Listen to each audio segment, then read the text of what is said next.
शरणागति एक मान्यता है और भाव एक अवस्था है।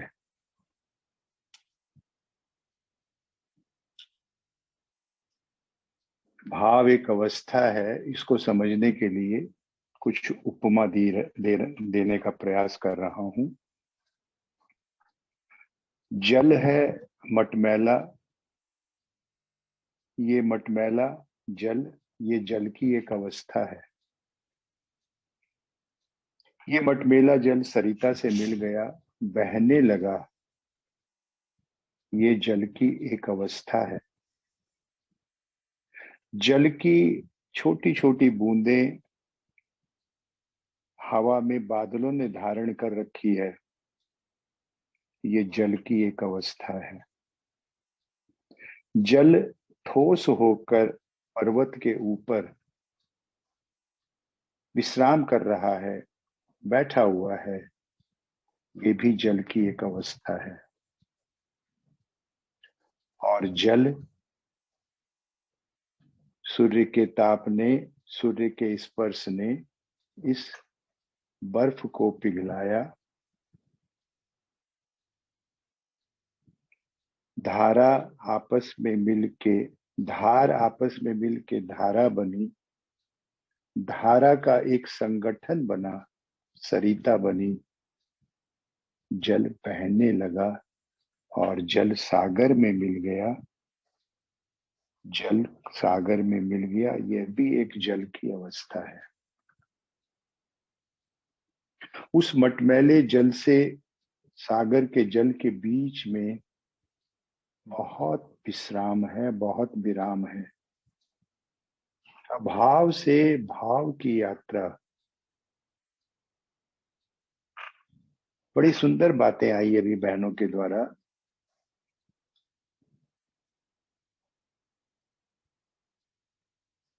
अभाव, हम तो अभाव हमारे क्या था कि वस्तु का था,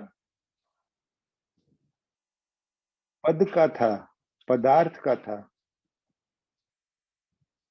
पहले अभाव ऐसा था। प्रभु की शरणागति में गए तो ये अभाव से कुछ ऊपर उठ गए। क्या दूसरा अभाव ले लिया कि हमें तो भजन नहीं आता, हमारे जीवन में तो शांति नहीं आती। इसी प्रकार कुछ अभाव जो निम्न स्तर के थे वो छूटते रहे, लेकिन कुछ नहीं है हमारे पास में, वो भी हमारे लिए एक अभाव बन गया।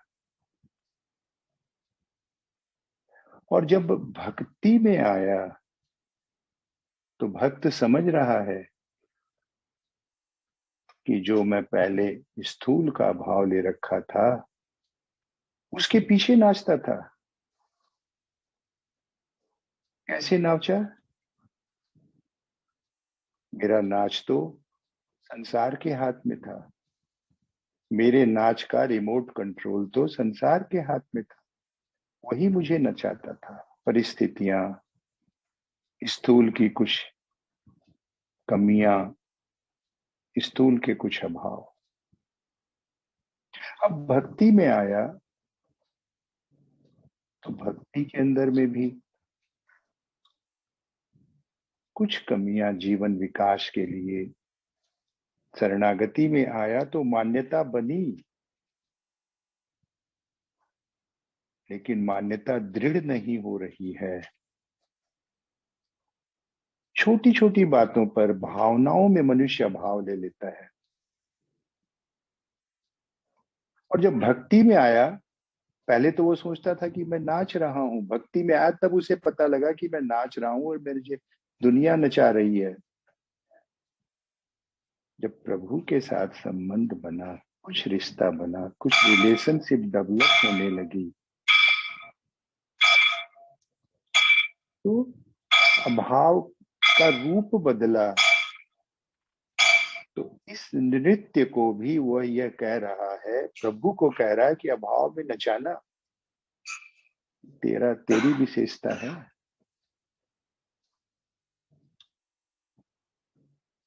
ये उस नाच की बात नहीं है जो संसार उसे नचाता था। ये उस स्थूल के अभाव की बात नहीं है। वो किसको दोष देता उस समय? उसे तो पता ही नहीं था कि मैं नाच रहा हूं। वह तो इस नाच को ही जीवन का एक अंग मान रहा था।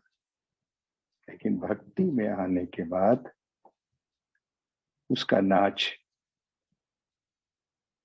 कुछ रूप बदल गया, अभाव का रूप बदल गया, और कुछ रूप उसके हृदय में प्रेम का भी उफनने लगा। प्रेम की भी एक आधारशिला शरणागति में आने के बाद उसके हृदय में ठहर गई, बनने लगी। मान्यता उसके हृदय में दृढ़ होने लगी। अभी अभाव की परिभाषा बदल गई।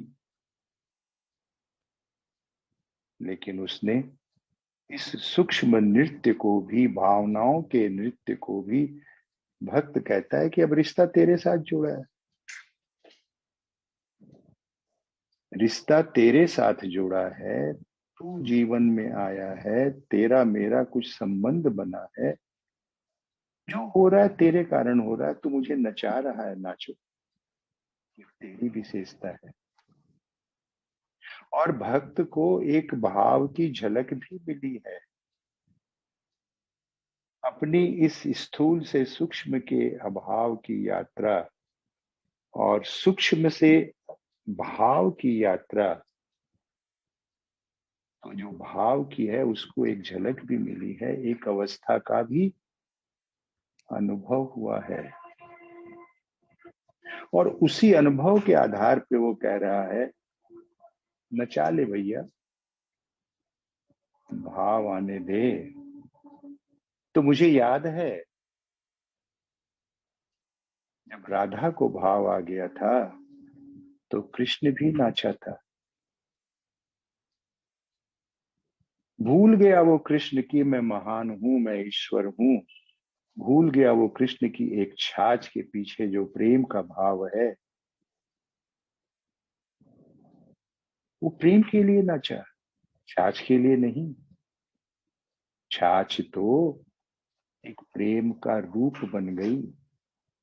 प्रेम प्रदर्शन करने के लिए, प्रेम का दर्शन करवाने के लिए छाछ एक रूप बन गया।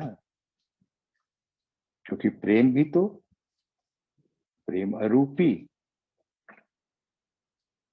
लेकिन फिर भी रूप में प्रकट होता है।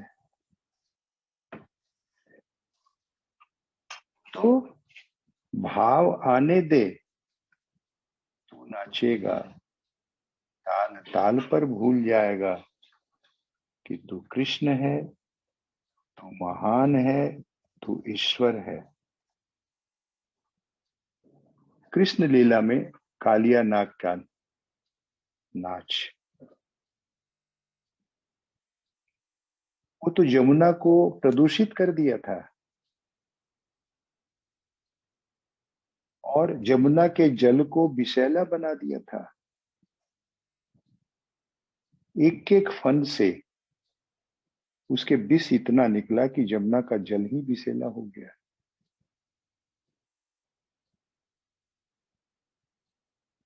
जब भगवान कृष्ण के चरण का स्पर्श मिला एक फन को, तो क्या हो गया? दूसरा फन भी चाहने लगा कि ये शीतल स्पर्श मुझे भी मिले।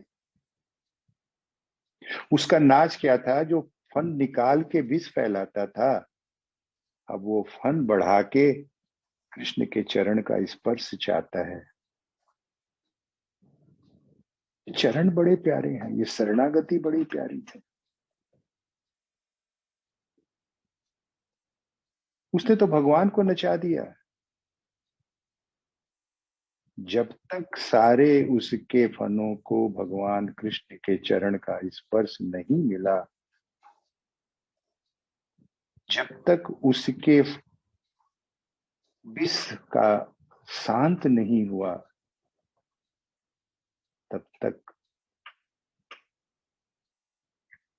कालिया नाग का भी नाच चलता रहा और कृष्ण का भी नाच चलता रहा। कृष्ण उमड़ उमड़ के अपनी कृपा को बरसा रहा है, चरण स्पर्श दे रहा है। भगवान उमड़ उमड़ के अपनी कृपा को दे रहे हैं भक्त हृदय के अंदर में, आनंद घन वृष्टि कर रहे हैं। और इस वृष्टि की बूंद को पाने के लिए भक्त के हृदय में, प्राणी के हृदय में जो भी अभाव का रूप आज है, उस कृपा की बूंद को पाकर उस अभाव का रूप भी बदल रहा है। आज उसे प्रभु की कृपा जो कि शरणागति से मिली, प्रभु इतना महान है, वो कह रहा है तू भगवान है, तू ईश्वर है, तू महान है, भूल जाएगा। महान की शरण ली थी, भगवान की शरण ली थी, ईश्वर की शरण ली थी, और आज उसकी कृपा उस प्राणी के अंतःकरण में साज सजा रही है। और जहां जहां पे भी कुछ अभाव के अंश हैं, सूक्ष्म हैं, वो भी उसकी कृपा को पाकर अपने अभाव को छोड़ रही हैं। उस अवस्था में कह रहा है कि अभाव में नचाना ये तेरी विशेषता है प्रभु। मैं तो अभाव में नाचता था, और अभाव में क्यों नचा रहा है? तो इसलिए नचा रहा है कि अभाव अब बहुत हो गया, अब तो भाव के दिन आए हैं। अब तो वो नहीं है अवस्था कि तू मटमैला है, तुझे भाव गंगा मिली है। अब वो अवस्था नहीं है कि तू बर्फ बनकर बैठा हुआ है इतनी ऊंचाई पर। आज तुझे भी 9 करोड़ मील की दूर पर स्थित सूर्य की कृपा मिली है। गुरुदेव ने कहा एक जगह लेखनी में, 9 करोड़ मील ऊपर जो है उस सूर्य का तो दर्शन करते हो तुम, लेकिन तुम्हारे भीतर अति करीब आत्मदेव है, अति करीब, अति समीप, उसका दर्शन नहीं।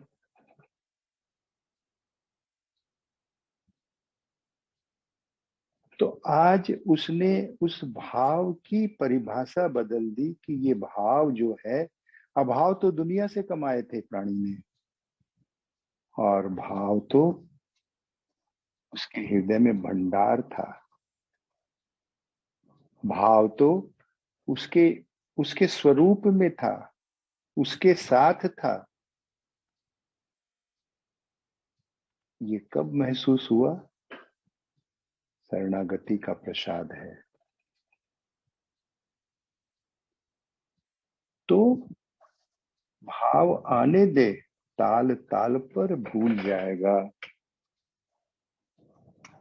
कि तू भगवान है, ईश्वर है, महान है। जिस प्रकार प्राणी ने अपने नाच के लिए अपना रिमोट कंट्रोल संसार को दे रखा था, और संसार की झूलती हुई, बदलती हुई परिस्थिति, परिवेश, और इतना ही नहीं, मनुष्य के अंदर जो पुरानी भावनाएं थी संस्कार की, और ये संसार, दोनों मिलकर, ये भावना और ये दृश्य स्थिति परिस्थिति के रूप में दोनों मिलकर प्राणी को नचा रहे थे। और आज जब भाव की अवस्था आई तो ठाकुर ने क्या किया, भगवान ने क्या किया? अपना रिमोट कंट्रोल भक्त के हाथ में दे दिया। नचा मैं नाचूंगा जैसे, और इस तरह का नाच हुआ। भगवान कृष्ण, माँ यशोदा,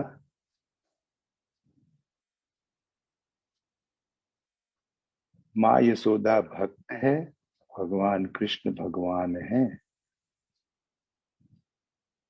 ऐसा नाच हुआ।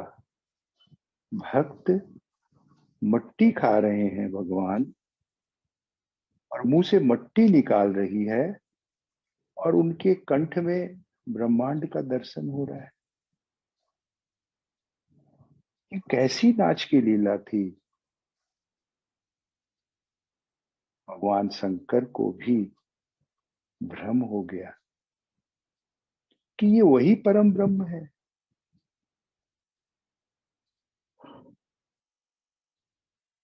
वो भी वहां पर आ गए इस रास का, इस लीला का आनंद लेने के लिए। भगवान नाचते हैं प्रेम के बस, भाव के बस, और वही एक बंधन बना रह जाता है भक्त और भगवान के अंदर। वही एक बंधन है, वही एक अवस्था है प्रकृति और पुरुष के अंदर। वही एक सेतु है प्रेम का, जो अभाव से भाव की ओर ले चलता है। और भक्ति क्या है? भक्ति में शांति है, प्रेम है, ज्ञान है, आनंद है, कर्म है। एक बहन ने कहा कि गुरुदेव के हृदय में 7 सागर हैं, महासागर हैं, लहराते हैं, उफान लेते हैं। शांति, प्रेम का सागर, ज्ञान का सागर, आनंद का सागर, भाव का सागर, कर्म का सागर।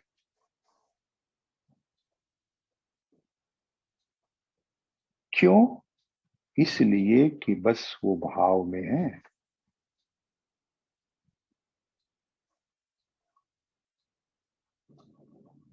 तो भक्ति की वाणी है, भक्ति की वाणी कह रही अभाव में नचाना, अभाव में नाचना नहीं। मैं स्वयं नाचता था तो मुझे पता ही नहीं था। ये तो मेरी बेवकूफी थी, आज पता लग रहा है। ये किसी और की विशेषता नहीं थी। अभाव में नचाना यह तेरी विशेषता। भाव आने दे, देखता हूं कौन नाचता है। तू नाचेगा, ताल ताल पर भूल जाएगा। मैं ताल बजाऊंगा, तू भूल जाएगा। जो फन उठाया नागिया ने, काली कालिया नाग ने, वही फन के ऊपर में प्रभु की ताल पड़ी। क्योंकि भगवान तो चाहते ही हैं कि भक्त हृदय के अंदर में न कोई अभाव न रहे, न स्थूल का, न सूक्ष्म का, न। जैसे ये बात आई थी, एक बहन ने अभी कहा 100% प्रभु की मर्जी।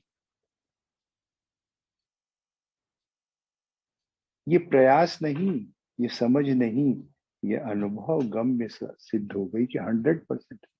वो एक भजन की पंक्ति है ना, अब मेरी इतनी ही मर्जी, इतनी ही अर्जी है कि प्रभु तेरी मर्जी पूर्ण हो। समझना एक बात है, और उस समझ को अनुभव करना एक बात है। तो ये शरणागति जो है वो समझाती भी है और उसको अनुभव भी कराती है। रस को समझ लिया, रस का अनुभव भी कर। प्रेम की बहुत परिभाषा किताबों में पढ़ी सुनी, प्रेम की कुछ बातें समझ में आने लगी। अब प्रेम तो अनंत है, उसको अनुभव कर, एक एक अनुभव कर, होलसेल में अनुभव कर। सोते कर, जागते कर, कर्म करते सर, एक एक अनुभव, एक एक छोटे छोटे सूक्ष्म अभाव को मिटाता है। हमारी वृत्तियां नाच कर रही थी। राज बहन जी से सुनी हुई बात है कि प्रभु के गीत सुनकर तो हृदय का नृत्य शुरू हो जाता है। मैं नहीं नाचती, दिल नाचने लगता है। तो ये सूक्ष्म नाच है। ये वृत्तियां नाच नाच कर प्रभु का स्पर्श पा पाकर शांत हो रही है।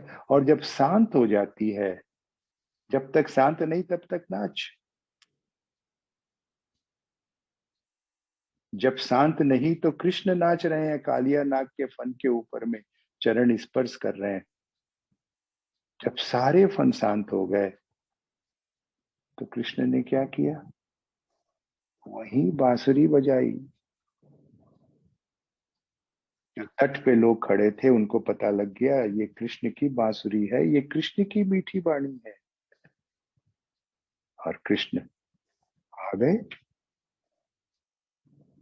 भाव, सब वृत्तियां शांत हो गई।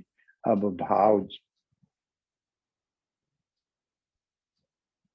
अब वो भाव का सूत्र, वो आनंद का सूत्र जो हमारे पास था वो फूट निकला, बह निकला। और उसको देखकर भक्त और भगवान की ताल एक हो गई, भाव एक हो गई, अवस्था एक हो गई, और नृत्य एक हो गया।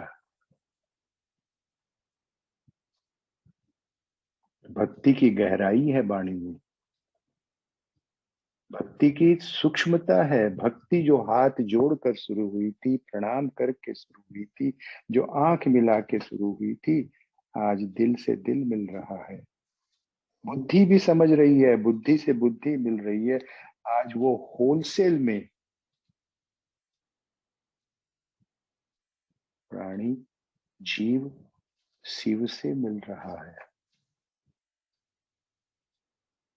और इस मिलन में भाव है, जो कि एक अवस्था है जल की सागर में।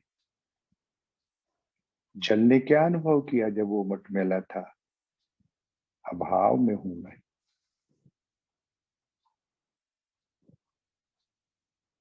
जल ने क्या अनुभव किया जब बादल उसे उठा के उड़ा के ले जा रहे थे? मैं तो सागर से आया था। उसे अपने उस अवस्था का ख्याल है, और वो सागर को याद कर रहा है, सागर को प्रणाम कर रहा है। जल ने क्या अनुभव किया जब सूर्य की किरण उसे हिम शिखा पर पड़ी थी? वाह, तू इतनी दूर से मेरे पर कृपा करने आ गया। उसने कृपा का स्वागत किया, उसने वृष्टि को धारण किया।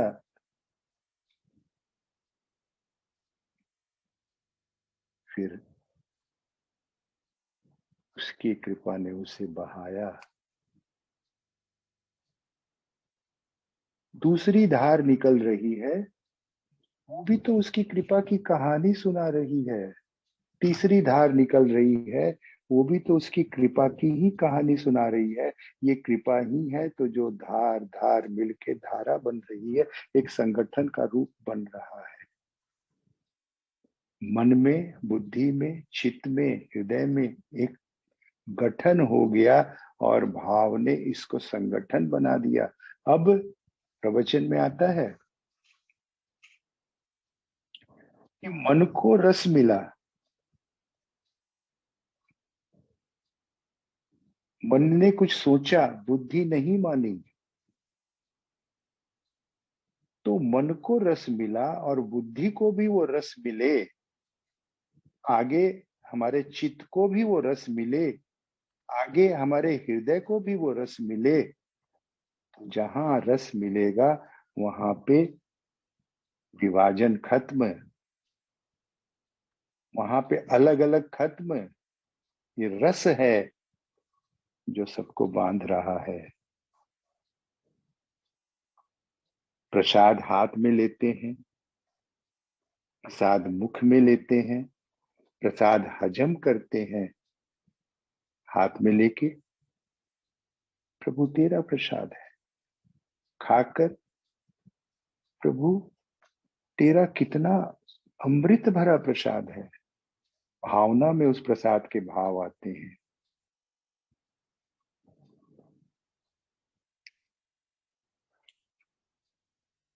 बात आई थी, भक्त जब भावपूर्ण नृत्य करता है, वही दिव्य नृत्य है, वही दिव्य नाच है। बात आई थी कीर्तन का उल्टा नर्तकी। जब कीर्तन की गति भीतरी बन गई तो मेरा दिल भी नर्तकी बन गया।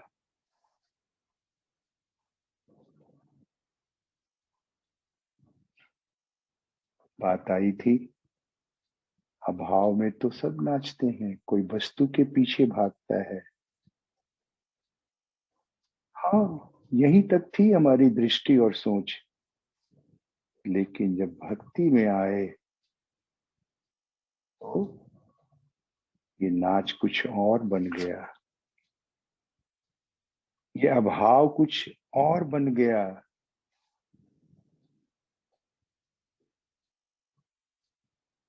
और भाव ले लो, नहीं तो अभाव तो इंतजार कर रहा है। जरा सा भी भीतर में प्रेशर कम हुआ, अभाव आ जाएगा। सूक्ष्म रूप का कोई ना कोई अभाव ले रखता है।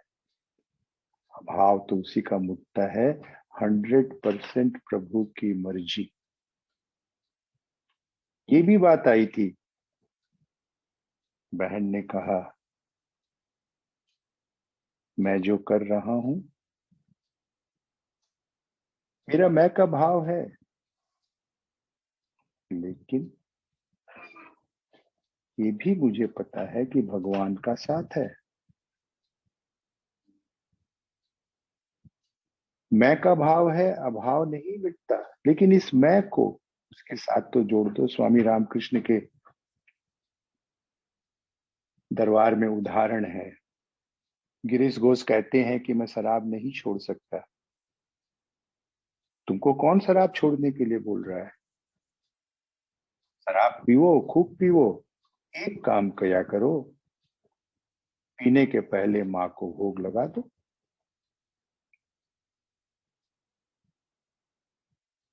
इस मैं के साथ उसको जोड़ दो, प्रभु मेरे साथ है, मैं प्रभु के लिए कर रहा हूं। और जब अभाव का नाच सूक्ष्म हो गया, तभी तो भक्त कह रहा है कि तू मुझे नचा रहा है। तेरी विशेषता है, क्योंकि उसने प्रभु को जोड़ दिया। जब तक वो स्वयं नाच रहा था तब तक तो उसे नाच का पता ही नहीं था। रिमोट कंट्रोल वाले ने रिमोट चला दिया, वो नाचने लगा। थक गया तो सो गया। किसी ने, ये तो उस तरह की अवस्था थी जिस प्रकार तालाब के अंदर लहरें नहीं उठती। कोई ने पत्थर फेंका तो उसका नाच शुरू हो गया, हवा का झोंका आया तो उसका नाच शुरू हो गया। लेकिन नाच तो सागर की लहरों का देखो। तू नाच रहा है, मैं भी नाच रहा हूं। तो ये दिल सागर बन गया। ये भावना जो सिर्फ संस्कारिक थी, जो पुरानी थी, उस भावना को प्रभु के प्रेम ने, प्रभु की शरणागति ने, इस दिल को जो पता ही नहीं था कि कहाँ है, क्योंकि अनुभव ही नहीं थे, बहुत थोड़े थोड़े अनुभव थे, उसको गागर बना दिया, उसको सागर बना दिया अनुभव देख के।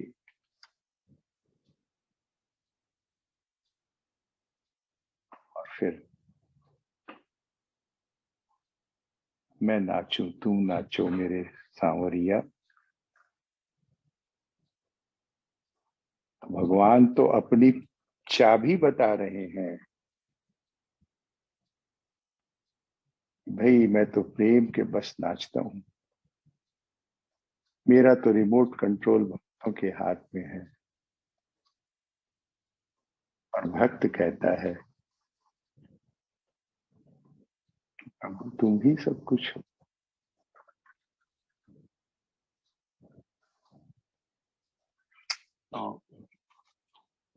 हरिओम भाई, आप बोले।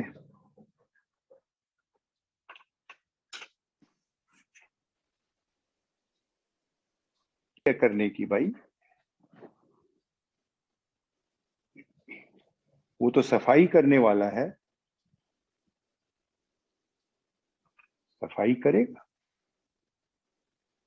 चूंकि उसका साथ है आज, तो हमें क्या हड़बड़ी है? उसके साथ हैं। आज हम 50% साथ हैं, 100% साथ हैं, ये हमारी बात है। गुरुदेव ने कहा प्रवचन में, साधना तुम्हारे लिए और प्यार उसके लिए। और क्या साधना करोगे? हमें तो जब तक योग बिना ही वो पिला रहा है, पीते चलो। इसमें समय की क्या बात है? पीने का आनंद लो, स्वाद चखो। डिफरेंट वैरायटीज हैं, इतने व्यंजन हैं, इतने रूप हैं। एक राज बहन जी की सुनी हुई बातें, स्थूल के अंदर में तो कुछ प्राप्ति के लिए तुम्हारा पुरुषार्थ है, तुम्हारा प्रारब्ध है, लेकिन सूक्ष्म में कुछ प्राप्ति के लिए तो ठाकुर की कृपा है। और वाह। ठाकुर की कृपा इंतजार करती है।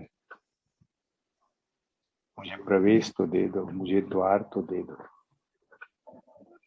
तभी तो वो कहता है कि मैं संवारूंगा तुझे। स्थूल पड़ा रह जाता है, बाहर के नाच पड़े रह जाते हैं, भीतर की ताल बज जाती है, भीतर के साग बज जाते हैं। कृपा की प्रधान है, कृपा ही प्रधान है।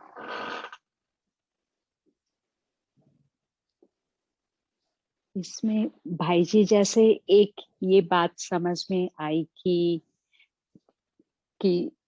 जैसे हम लोग अपने आप को कोई एक चीज से जोड़ देते हैं, चाहे स्थूल का या सूक्ष्म का, जैसे सूक्ष्म का भाव का, और फिर हम जो आनंद हमें चारों ओर से मिलता है उससे वंचित रह जाते हैं। तो जैसे भजन का भी हुआ या प्रवचन का, कि मैं बोल नहीं पाती, इस तरह का, ये इस तरह का भाव। पर जैसे आपने कहा कि आनंद के तो बहुत सारे स्रोत हैं, आनंद तो हमको बहुत सारी चीजों से, बहुत सारे भावों से मिल सकता है। पर हम लोग अपने आप को एक अभाव से जोड़कर उसको हृदय में स्थान दे देते हैं, तो हम बाकी आनंद से वंचित हो जाते हैं। तो हमें अपने आप को कोई एक अभाव से या एक कोई चीज से नहीं बांधे, और हर जगह उसके आनंद का अनुभव करे, पाने का। जैसे उसकी आंखों में देखना, और मूल अपना तो आनंद ही पाना है। कोई भजन गा के, ठीक है, डूब के आप भजन गाओ, बहुत अच्छा है, पर बहुत बार तो हम लोग की अहंकार की तुष्टि होती है भजन गाकर की, हाँ मैंने बहुत अच्छा है, सूक्ष्म अहंकार हो जाता है।